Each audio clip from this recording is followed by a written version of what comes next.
नमस्कार विद्यार्थियों, स्वागत है आपका हिस्ट्री टाइम्स यूट्यूब चैनल की sources of Indian history part 2 classes में, जिसमें कि मैंने इससे पहले आपको भारतीय इतिहास के स्रोतों के बारे में जानकारी दी थी कि भारतीय इतिहास को जानने के स्रोत 3 प्रकार के हैं: पुरातात्विक स्रोत, साहित्यिक स्रोत और विदेशी यात्रियों के विवरण, जिसमें कि अब हम अध्ययन करेंगे पुरातात्विक स्रोत। पुरातात्विक स्रोत जिनको इंग्लिश में आर्कियोलॉजी भी कहा जाता है। अब पुरातात्विक स्रोत क्या होता है कि पृथ्वी के गर्भ के अंदर से हमारे जो अतीत की संस्कृतियां थी उनके द्वारा प्रयोग की हुई चीज़ों को खोदकर बाहर निकालना, उनका अध्ययन करना और पृथ्वी की सतह के ऊपर उस समय प्रयोग की जाने वाले भवन, स्मारक आदि को प्रयोग में लाना, जो उनके द्वारा प्रयोग किए गए थे उनको अध्ययन में प्रयोग करना और उनका अध्ययन करके इतिहास के बारे में जो गुप्ततम बातें हैं, जो छिपी हुई बातें हैं, उनको उजागर करना और इतिहास के जो अनेकों विषय हैं उनको उनकी पुष्टि करना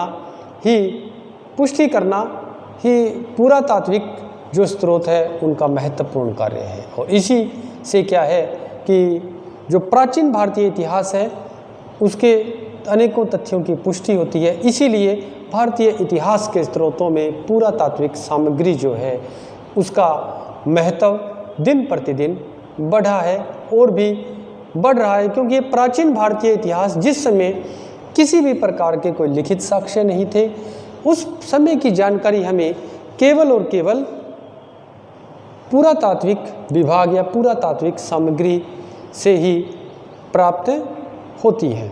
तो पुरातात्विक जो विभाग था भारत में, उसकी स्थापना लॉर्ड कर्जन जो कि भारत के गवर्नर जनरल थे, लॉर्ड कर्जन जो भारत के गवर्नर जनरल थे, उसके समय में भारत में पुरातात्विक विभाग की स्थापना की। और अलेक्जेंडर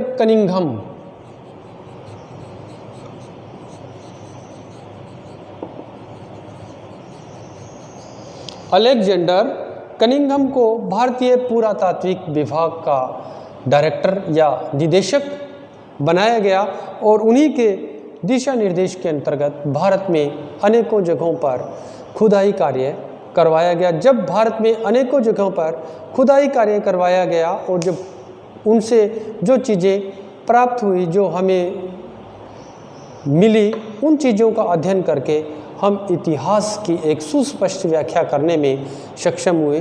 खुदाई में हमें अनेकों प्रकार की मोहरें मिली, सिक्के मिले, मूर्तियाँ मिली, नीचे अनेकों बस्तियाँ मिली, लोगों के घर मिले, मंदिर मिले, उनके द्वारा प्रयोग किए जाने वाले उपकरण मिले। इनसे हमें उस समय की राजनीतिक, आर्थिक, धार्मिक व्यवस्था के बारे में सटीक जानकारी मिलती है। तो जैसे कि मैंने आपको बताया कि हम पुरातात्विक जो स्रोत है उनके बारे में पढ़ेंगे। और पुरातात्विक जो स्रोत है, अब पुरातात्विक स्रोत 3 प्रकार के होते हैं। पुरातात्विक स्रोत 3 प्रकार के हैं।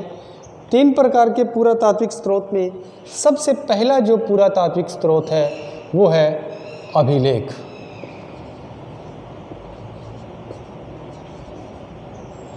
अभिलेख या इंस्क्रिप्शन, अभिलेख या इनको हम कह सकते हैं कि इंस्क्रिप्शन।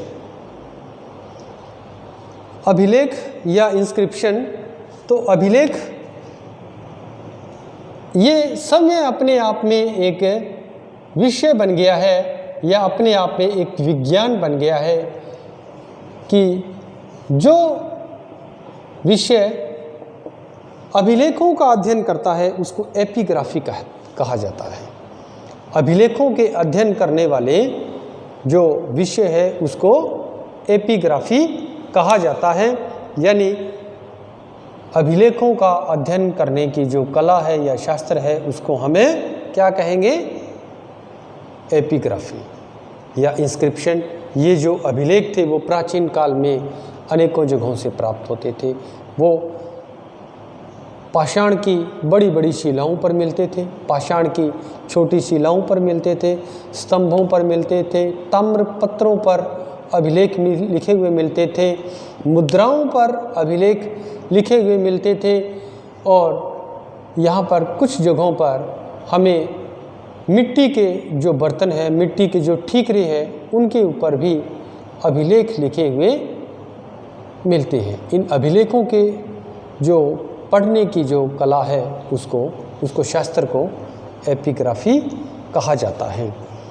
और अभिलेख जो है वो भारत में सर्वाधिक जो प्रचलित अभिलेख है वो अशोक के हैं। अशोक ने भारत में सर्वाधिक प्रचलित अभिलेख जो है वो बनवाए थे। सबसे पहले अशोक ने ही भारत में अभिलेख बनवाए थे। और अशोक ने डेरियस प्रथम, या हम जिसको कह देते हैं दारा प्रथम, जो कि हखामनी वंश का शासक था, डेरियस प्रथम, डेरियस फर्स्ट या दारा प्रथम, जो कि हखामनी वंश का शासक था, उसी से अभिलेख लिखने की जो प्रेरणा है वो अशोक को वहीं से प्राप्त हुई थी। अभिलेख 3 प्रकार के होते हैं। अभिलेखों के 3 प्रकार हैं। अभिलेखों का पहला प्रकार है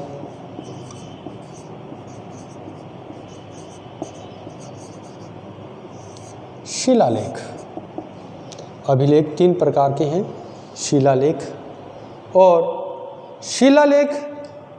आगे शिलालेख भी बृहद शिलालेख,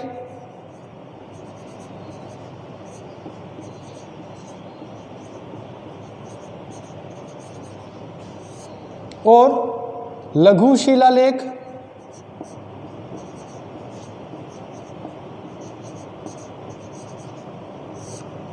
और स्तंभ लेख, स्तंभ लेख। इन 3 भागों में हम शिलालेखों को बांट सकते हैं।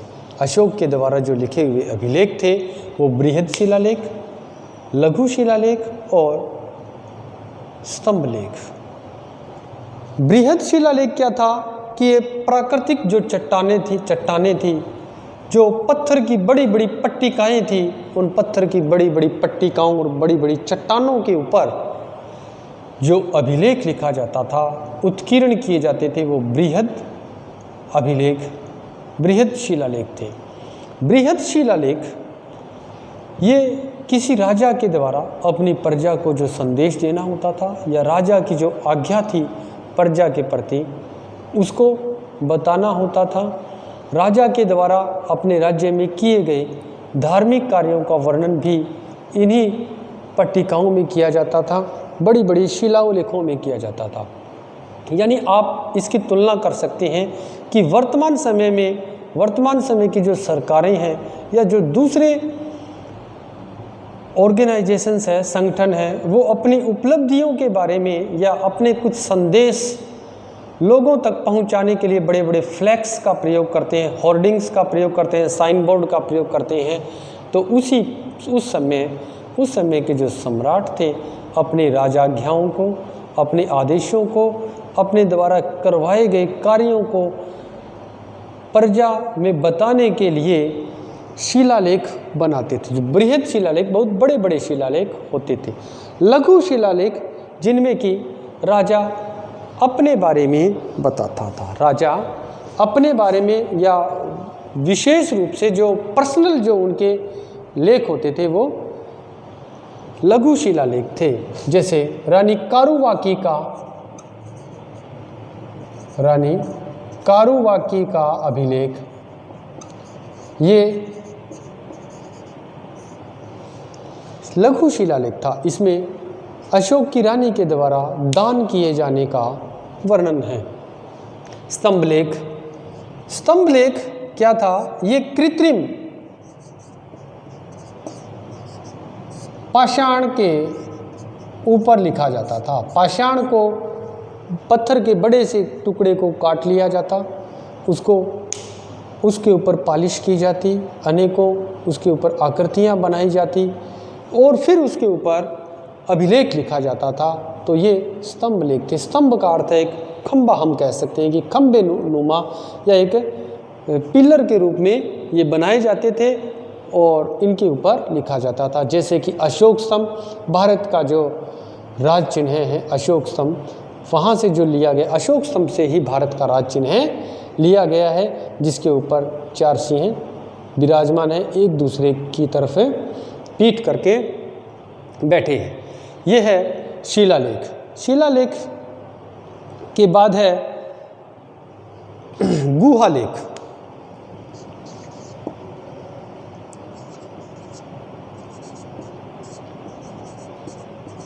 गुहालेख, गुहालेख का अर्थ है गुफाओं के अंदर जो लेख लिखे होते थे उनको गुहालेख कहते हैं।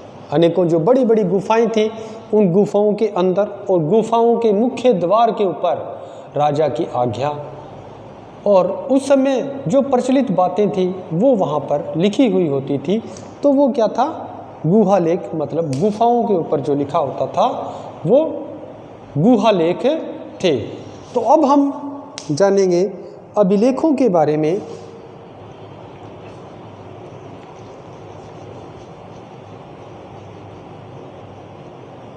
अभिलेख, और अभिलेख के बाद देखिए कि पुरातात्विक स्रोतों में अभिलेखों के बाद है जैसे मुद्रा, सिक्के या मूर्तियाँ।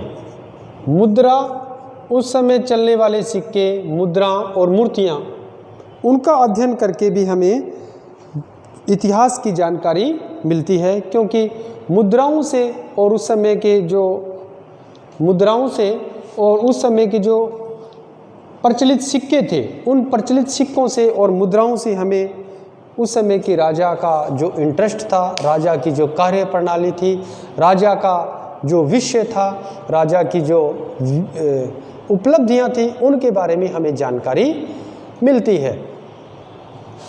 अभिलेख, मुद्रा, सिक्के और इसके अलावा भवन एवं स्मारक, भवन और स्मारक, भवन और स्मारक जो है वो भी, भवन और स्मारकों से भी हमें तत्कालीन इतिहास की सटीक जानकारी प्राप्त होती है। तो सबसे पहले हम पढ़ेंगे अब अभिलेखों के बारे में।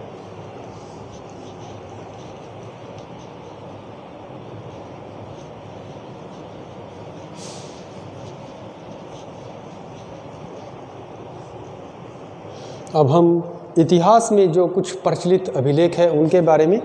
तो अभिलेख जो है वो अशोक के प्रचलित अभिलेख है। भारत का जो एक महान सम्राट था अशोक, जो जिसको भारत का पहला राष्ट्रीय सम्राट कहा जाता है, जिसने अखंड भारत की स्थापना की थी, उसी के जो अभिलेख है उनके बारे में पढ़ेंगे।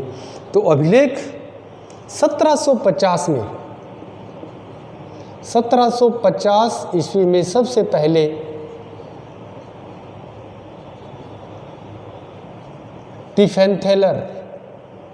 टिफेंथेलर ने अशोक के अभिलेख को खोजा था। अशोक के दिल्ली टोपरा अभिलेख जो है उसकी खोज की थी।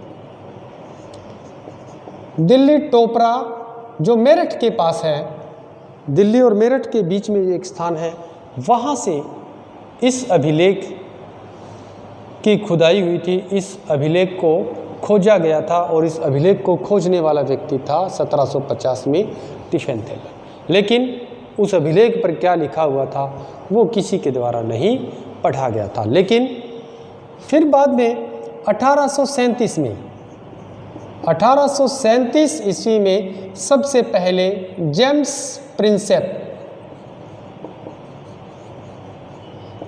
प्रिंसेप नाम का अंग्रेजी विद्वान था और इस अंग्रेजी विद्वान ने, जेम्स प्रिंसेप ने, भारत के अंदर जो दिल्ली टोपरा अभिलेख मिला था, इस अभिलेख को पढ़ने में सफलता प्राप्त की थी।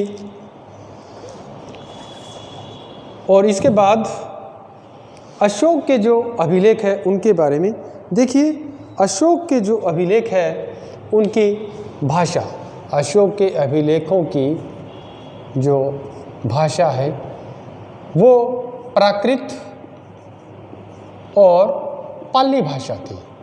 अशोक के अभिलेख प्राकृत और पाली भाषाओं में लिखे हुए थे। और अशोक के जो अभिलेख थे वो खरोष्ठी ब्राह्मी, खरोष्ठी, ग्रीक और अरामाइक लिपियों में थे। लेकिन भारत के अंदर जो सर्वाधिक प्रचलित अभिलेख थे अशोक के, वो ब्राह्मी भाषा में थे। भारत के अंदर अशोक के जो अभिलेख थे वो ब्राह्मी भाषा में थे। ब्राह्मी लिपि जो बाएं से दाएं लिखी जाती है, ब्राह्मी लिपि जो कि बाएं से दाएं लिखी जाने वाली लिपि को क्या कहा जाता है? ब्राह्मी। बै से बाएं, ब्राह्मी बै से भारत में और बै से बाएं, ये याद रखना है। याद रखने के लिए कि ब्राह्मी लिपि के अभिलेख भारत में मिलते हैं, भारत बै, और फिर बै से बाएं तरफ से दाएं तरफ लिखे जाने वाले अभिलेख थे। ये भारत में बाएं से दाएं जो लिखे गए इसके अभिलेख थे वो कहाँ मिलते हैं? ये मिलते हैं जैसे धौली, जौगढ़। ये जो स्थान है धौली और जौगढ़, वर्तमान में ये उड़ीसा में है, लेकिन उस समय कलिंग प्रदेश में थे। कलिंग प्रदेश में थे धौली और जौगढ़, जहाँ से कि अशोक के द्वारा लगाए हुए अभिलेख हमें प्राप्त होते हैं।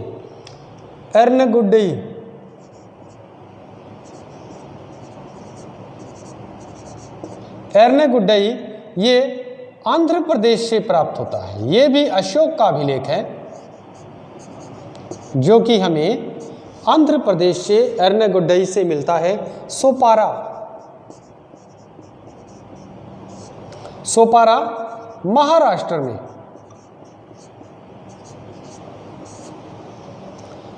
गिरनार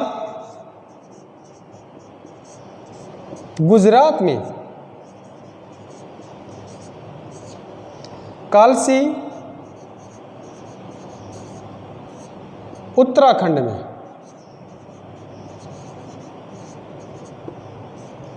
ये जो अभिलेख है वो हमें भारत के अनेकों भागों से मिलते हैं, जो कि सभी अभिलेख ब्राह्मी लिपि में है और अशोक के बारे में अनेकों बातें बताते हैं। धौली, जौगढ़ जो कि अशोक का ही एक प्रदेश था, एर्नागुड्डई आंध्र प्रदेश, सोपारा, गिरनार, कालसी, इन सभी अभिलेखों को अशोक ने अपने क्षेत्र में इधर उधर लगवाया था। और दूसरी जो भाषा थी वो थी खरोष्ठी, लिपि। दूसरी जो लिपि थी वो लिपि थी खरोष्ठी लिपि।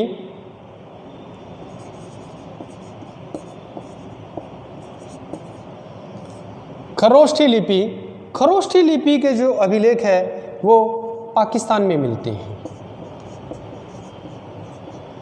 और खरोष्ठी लिपि जो है वो दाएं से बाएं लिखी जाती है। खरोष्ठी लिपि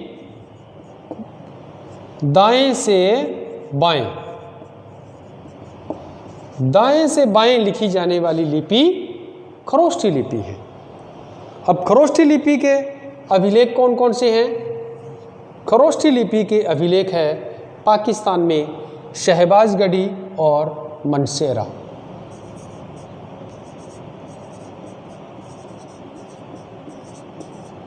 शहबाजगढ़ी और मनसेहरा। शहबाजगढ़ी और मनसेहरा जो अभिलेख है अशोक के, वो पाकिस्तान से प्राप्त होते हैं और ये खरोष्ठी लिपि में है। तीसरी लिपि जो है वो ग्रीक और अरामाइक लिपि जो है, ग्रीक और आरामाइक लिपि, ग्रीक और आरामाइक जो विदेशी लिपि है, उस विदेशी लिपि में, ग्रीक और आरामाइक जो विदेशी लिपि है, इस विदेशी लिपि में भारत का जो अभिलेख लिखा जाता है, अशोक के द्वारा जो अभिलेख लिखा जाता है, वो अफ़गानिस्तान से प्राप्त है। वो कहाँ से प्राप्त है? हमें अफ़गानिस्तान से।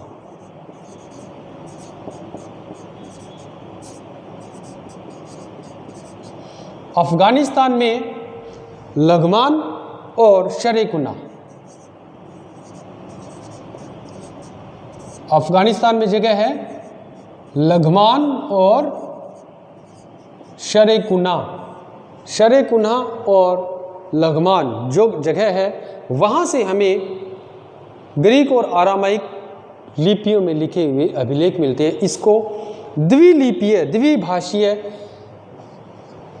अभिलेख भी कहते हैं। तो अशोक का द्विभाषीय अभिलेख कौन सा है?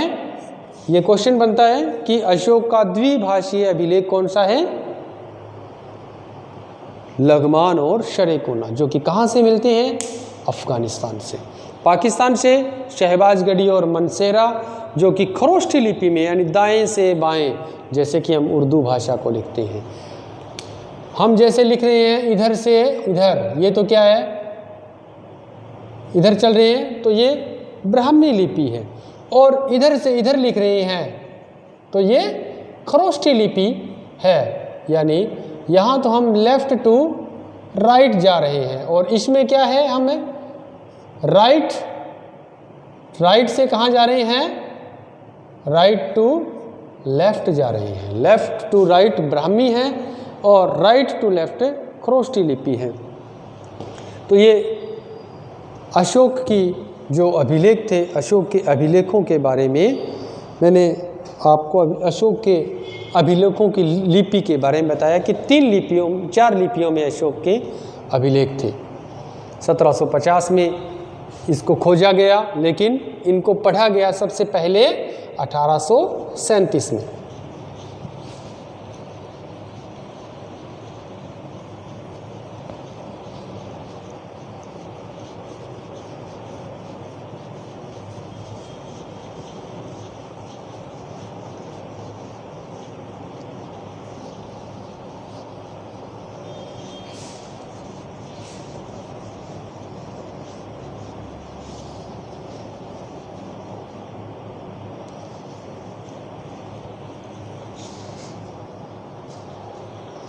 इसके बाद अब हम कुछ और अभिलेखों के बारे में भी पढ़ेंगे, जैसे कि रुद्रदामन का जूनागढ़ अभिलेख।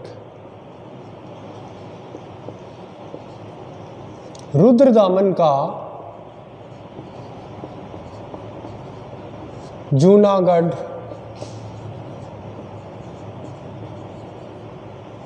अभिलेख। रुद्रदामन का जूनागढ़ अभिलेख, जो कि शक सम्राट रुद्रदामन के बारे में था। ये शक सम्राट रुद्रदमन, शक सम्राट रुद्रदमन की विजयों और उसकी सफलताओं का वर्णन करने वाला अभिलेख था रुद्रदामन का जूनागढ़ अभिलेख। अब है इसके बाद खारवेल का हाथी गुम्फा अभिलेख।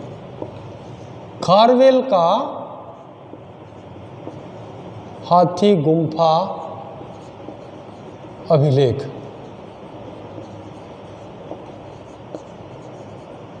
इसमें कलिंग के राजा खारवेल के बारे में है। कलिंग के राजा खारवेल से संबंधित ये अभिलेख है, और जो उस समय का कलिंग था, कलिंग को वर्तमान में उड़ीसा कहा जाता है। और इसके बाद चंद्रगुप्त का मेहरौली लौह स्तंभ अभिलेख।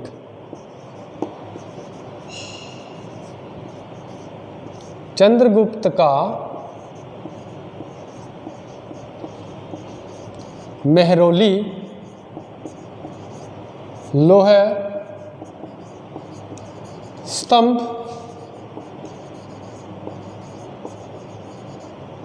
अभिलेख। चंद्रगुप्त का मेहरौली लौह स्तंभ अभिलेख जो है वो दिल्ली में मेहरौली नामक स्थान पर अब भी लगा हुआ है, जिसमें राजा का, जो इसको बनाने वाला राजा है, उसका नाम चंडसेन इसके ऊपर लिखा हुआ है। अभी भी संशय है कि ये चंडसेन चंद्रगुप्त प्रथम था या फिर चंद्रगुप्त विक्रमादित्य था। इसके बारे में मुख्य बात यह है कि चंडसेन का, चंद्रगुप्त का जो मेहरौली लौह स्तंभ था, ये बहुत बड़ा लोहे का बना हुआ एक स्तंभ है जो दिल्ली में मेहरौली नामक स्थान पर लगा हुआ है। और इसका जो लोहा है वो एक बहुत ही उत्तम प्रकार का लोहा, इतने वर्षों से ये बाहर खड़ा है, इस पर किसी प्रकार का कोई जंग नहीं लगा है, बहुत ही उत्तम क्वालिटी का है। और ऐहोल अभिलेख,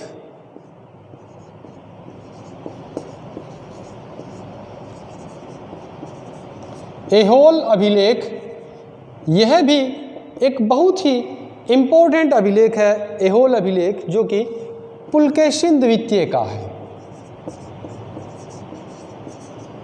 पुलकेशिन द्वितीय का है। इसमें ऐहोल अभिलेख में पुलकेशिन द्वितीय का है, जिसमें कि पुलकेशिन द्वितीय की हर्ष पर विजय, हर्षवर्धन पर विजय का वर्णन हमें केवल ऐहोल अभिलेख से ही मिलता है। ऐहोल अभिलेख में हमें जानकारी मिलती है कि किस प्रकार से पुलकेशिन द्वितीय ने हर्षवर्धन को पराजित किया था। और इसके बाद समुद्रगुप्त का इलाहाबाद स्तंभ अभिलेख,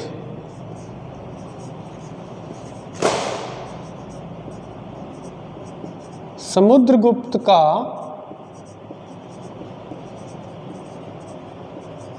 इलाहाबाद स्तंभ लेख। समुद्रगुप्त का जो इलाहाबाद स्तंभ लेख था वो समुद्रगुप्त की विजयों और उसकी सफलताओं के बारे में हमें बताता है। समुद्रगुप्त की विजयों और उसकी सफलताओं के बारे में हमें जानकारी प्रदान करने वाला समुद्रगुप्त का इलाहाबाद स्तंभ लेख है। ये कवि हरिशेन के द्वारा लिखा गया था। कवि हरिशेन के द्वारा लिखा गया था, जो कि समुद्रगुप्त का दरबारी कवि था। ये चंपू शैली में लिखा गया है।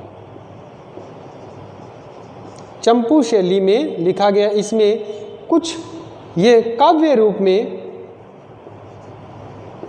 है, ये काव्य रूप में लिखा हुआ है समुद्रगुप्त का इलाहाबाद स्तंभ लेख।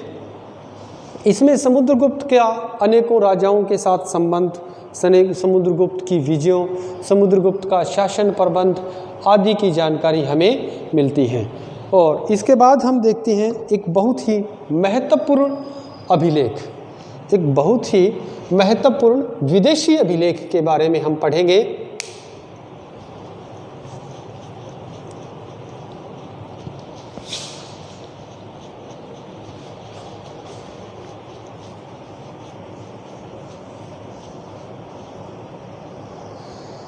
ये समुद्रगुप्त के अभिलेख के बाद हम एक बहुत ही महत्वपूर्ण अभिलेख पढ़ेंगे जो कि विदेशी अभिलेख है।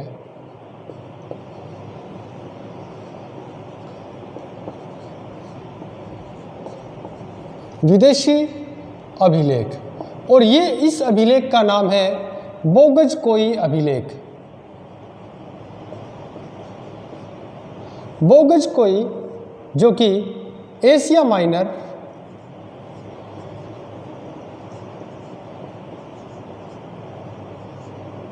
बोगजकोई जो कि एशिया माइनर टर्की साम्राज्य में ये जगह है बोगजकोई। यहाँ से हमें एक 1400 ईसा पूर्व का, 1400 ईसा पूर्व का, 1400 ईस्वी का नहीं बल्कि 1400 ईसा पूर्व का हमें एक अभिलेख प्राप्त होता है जो कि बोगजकोई अभिलेख के नाम से जाना जाता है। ये इतिहास में एक सबसे पहला और बहुत ही महत्वपूर्ण अभिलेख माना जाता है, बोगजकोई अभिलेख। ये इस अभिलेख को खोजने वाले इतिहासकार विद्वान का नाम था मैक्स मुलर। और इसी अभिलेख के आधार पर मैक्स मुलर ने कहा है कि जो आर्य है वो मध्य एशिया के हैं। आर्य कहाँ के हैं? मध्य एशिया के। इसी अभिलेख के आधार पर उसने कहा है कि जो आर्य है वो मध्य एशिया के स्थान पर निवास करने वाले व्यक्ति आर्य थे। जो आर्यों का मूल स्थान है वो कौन सा बताता है मैक्स मुलर? मध्य एशिया या टर्की साम्राज्य या बोगज़कोई, जहाँ से ये अभिलेख प्राप्त हुआ है। दूसरा, ये अभिलेख हमें ऋग्वेद काल की भी जानकारी प्रदान करता है। ऋग्वेद काल की जानकारी भी प्रदान करता है। बोगज़कोई अभिलेख से हमें इंद्र, मित्र, वरुण और नसात्य देवों की जानकारी, इन 4 देवों की जानकारी मिलती है। इंद्र, मित्र, वरुण और नसात्य, इन चारों देवों का वर्णन कहाँ पर किया गया है? बोगज़कोई अभिलेख में। और इन चारों देवताओं का वर्णन ऋग्वेद में भी है। ये इसलिए ऋग्वेद के जो देवता थे वो बोगज़कोई अभिलेख के में भी उनका वर्णन है। इसलिए हम कह सकते हैं कि ऋग्वेद का काल और जो बोगज़कोई अभिलेख का जो काल है वो समान काल है, एक ही काल था। अब ये अभिलेखों को हम क्यों पढ़ते हैं? अभिलेखों के इतिहास में क्या आवश्यकता है? क्यों हमें अभिलेखों के बारे में अध्ययन करना चाहिए? क्यों हम अभिलेखों का अध्ययन करते हैं? देखिए, अभिलेखों का अध्ययन इतिहास में करना अति आवश्यक है, क्योंकि अगर हम अभिलेखों का अध्ययन इतिहास में करते हैं तो हमें कालक्रम की सही जानकारी प्राप्त होती है। कालक्रम की जानकारी प्राप्त करने के लिए हमें अभिलेखों का अध्ययन करना आवश्यक है। जैसे कि बोगज़कोई अभिलेख और भारत में ऋग्वेद दोनों के जो समय था और जो विवरण था उसकी जानकारी हमें मिलती है। तो ये बोगज़कोई अभिलेख से मिला। ये कालक्रम की सही जानकारी हमें मिलती है। राजाओं के नाम, उस समय के जितने भी राजा थे,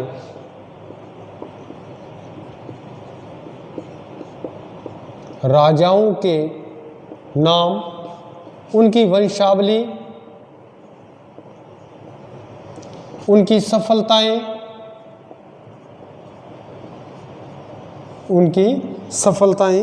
आदि का वर्णन हमें इन अभिलेखों से ही प्राप्त होता है। इन अभिलेखों से हमें राजाओं के नाम, उनकी राजनीतिक व्यवस्था, राजवंश और उनकी वंशावली के बारे में जानकारी मिलती है। राज्य विस्तार, ये बहुत महत्वपूर्ण बात है।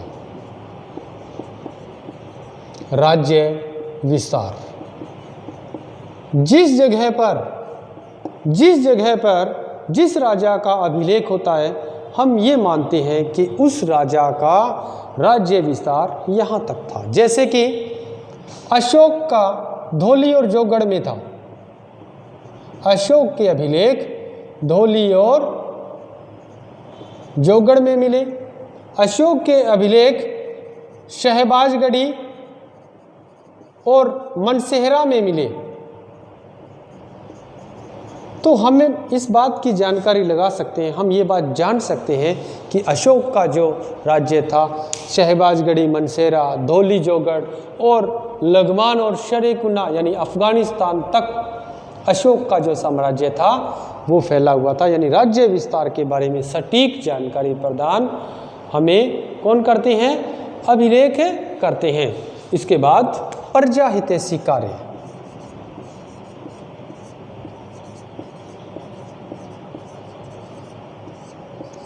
प्रजा हितैषी कार्य, जैसे कि अब रुद्रदामन या अशोक के जो अभिलेख थे, उन अभिलेखों पर क्या मिलता है हमें? प्रजा के लिए जो राजा ने कार्य करवाए थे, प्रजा के लिए राजा ने जो कार्य किए थे, जो राजाज्ञाएँ थी, उनका वर्णन हमें यहाँ पर मिलता है। जैसे कि समुद्रगुप्त का इलाहाबाद जो प्रशस्ति है उसके ऊपर लिखा हुआ है कि उसने प्रजा के लिए क्या कार्य करवाए थे। अशोक ने अपने अनेकों शिलालेखों में दान का उल्लेख किया है और शिकार न खेलने का उल्लेख किया है। अब राजा के द्वारा अनेकों आज्ञाएं प्रदान की गई थी। तो ये सारी बातें हमें कहाँ से मिलती है? अभिलेखों से। अभिलेखों से हमें भाषा एवं लिपियों का भी ज्ञान होता है। भाषा और लिपि कि उस समय कौन सी भाषा में राज कार्य किए जाते थे, कौन सी भाषा या कौन सी लिपि उस समय के लोगों की आम बोलचाल की भाषा, आम बोलचाल की बोली थी। तो आज का हमारा जो ये टॉपिक है कि हमने भारतीय इतिहास को जानने के स्रोत और भारतीय इतिहास को जानने के स्रोत में जो दूसरा टॉपिक है, दूसरा जो मेरा लेक्चर है, वीडियो लेक्चर, उसमें आपको बताया गया कि अभिलेखों की भारत का इतिहास को जानने में कितनी महत्वपूर्ण भूमिका है। धन्यवाद।